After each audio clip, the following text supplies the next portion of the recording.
Hello and welcome to the Bears and Lions podcast. This is the podcast where we challenge our present by viewing our past. I'm a firm believer that our greatest future lies within the correct view of our past, because when you actually look at it, you see that there are so many skills that you have picked up over your life that next time somebody says, if you can't stand the heat, stay out of the kitchen, you're going to say, I can stand the heat and more. That's exactly what we're going to be talking about today. I'm so excited. I hope that this conversation will challenge you, and I'll see you on the other side. Now, you've probably heard the term, right? If you can't stand the heat, stay out of the kitchen, right? That's definitely a term I've heard multiple times in my life, because I grew up and I worked in food service in restaurants.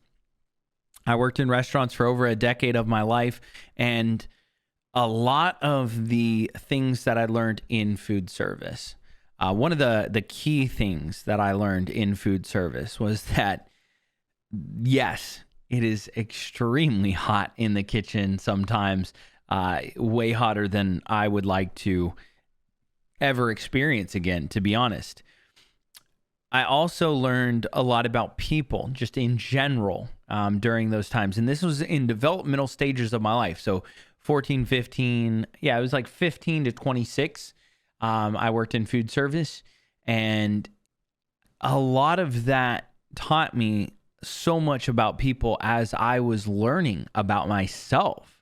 So I was developing communication skills, and I was developing how to work, the skills of just labor, right? There are a lot of people. I remember to this day, I was sweeping in a restaurant that I was working at, and somebody brought in, a manager brought another coworker who had just started, and they said, hey, can you and you go sweep this area? I said, sure. And I looked over, and this person was sweeping back and forth like the movies. And if you know what that does, if you sweep back and forth, you're just throwing whatever's on the floor back and forth.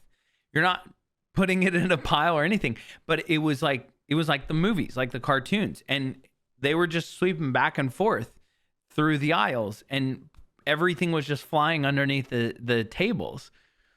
And I literally had to take a moment and think, this person may have never had somebody show them how to sweep properly, right? Sweep it into a pile, use a dustpan to sweep up that pile, instead of just sweeping it under the tables or under the rugs or anything like that. And I had to show that person, and I'll never forget it, because that person genuinely, it wasn't that they were a bad worker. It wasn't that they were arrogant. It wasn't that they were oblivious to the world around them. They had never had somebody teach them how to sweep. And I showed them, hey, it works better if you have these long strokes. You're going to be able to get more, and you're going to bring it into a pile. You're going to use the dustpan. And they were very thankful, and they were great employees. And I wasn't trying to be rude. I said, hey, I just want to make sure that we get the stuff under the table, showed them how to pull out the table, the chairs. And there's an aspect of that where, as a younger man, I was learning, not everybody is going to have the skills that I have, and I have the opportunity to teach some of these skills that I have. All right. I learned a valuable lesson in the skills while I worked in a kitchen and a bakery. I learned organizational skills. I learned communication skills. Like I said, I learned management skills when I worked my way up into management.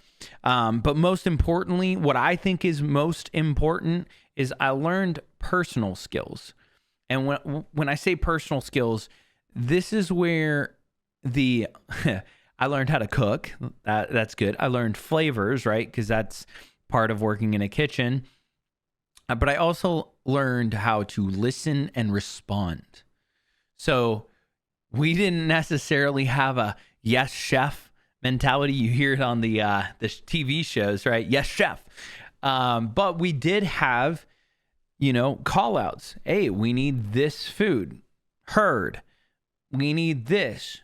dropping, 10 minutes or 5 minutes on prep, whatever it might be. We had certain things that we had to call out and listen and respond in order for us to get through lunch, get through a lunch rush or a Saturday evening rush or whatever rush it was.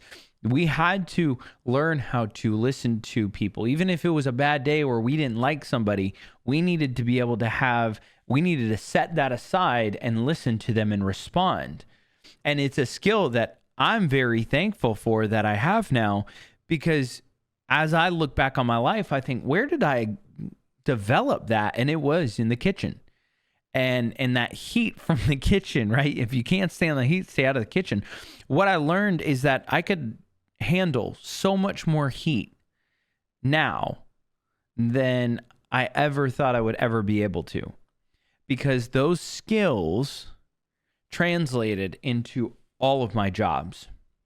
Every single one of them. It's one of the reasons why I do believe that every single person that is living in the U.S. or even outside the U.S. that has the ability to should work in some capacity of service, food service especially, because it teaches you so many value. It teaches you about people. We're listening to customers, right? Listening to people who don't know what they want to order, or they do know exactly what they want to order and they're in a hurry, and how to accommodate, how to communicate with them, how to communicate with somebody who's upset. That's a massive skill that I learned in food service.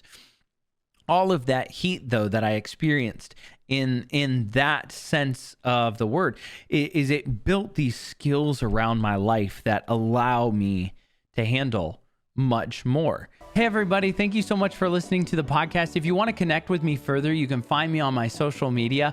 I'm most active on X, which is formerly known as Twitter, at Kyle Vaught. That's KYLEV as in Victor, ATT. But I'm also trying to become a little bit more active on Instagram and Threads, which is at Kyle_Vaught. So shoot me a follow, shoot me a message, say hi, or maybe there's a topic that you want me to discuss on a future podcast episode. Either way, I cannot wait to get connected. Now let's get back to the conversation.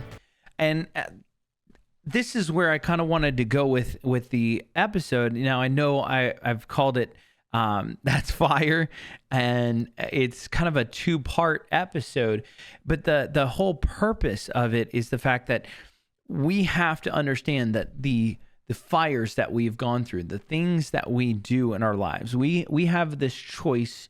And last episode, I talked about the fire that's inside of us, but I'm also going to talk about the things that you're doing around you. You can handle it like fire, right? If you talk about the kitchen, if you can't handle the heat, stay out of the kitchen. Well, if you're in the midst of being in a kitchen, and this is where the analogy is, you may be in a job that is absolute crazy at times. There may be people that you don't know how to communicate with. There may be aspects of the job that just are so busy that you need to be able to listen and respond in a way of, hey, it's fourth quarter, we've got X, Y, and Z, we've got to get it out. You need to be able to say, yes, chef, or heard. Not in the sense of, I like you, this is great, but you have to learn how to set that aside and just do what needs to get done, because that is a part of being in the kitchen. That's part of those skills that you grow with over time. I'm really, really thankful that I went through that, but now it's my turn to challenge you. What are some of the aspects in your life where you feel like, I can't handle this fire. I can't handle this heat. I can't handle the kitchen, right? I don't know what to do, because there were days when I was working in food service that I felt like, I can't handle this. I really can't. And what I learned is, 1, I could.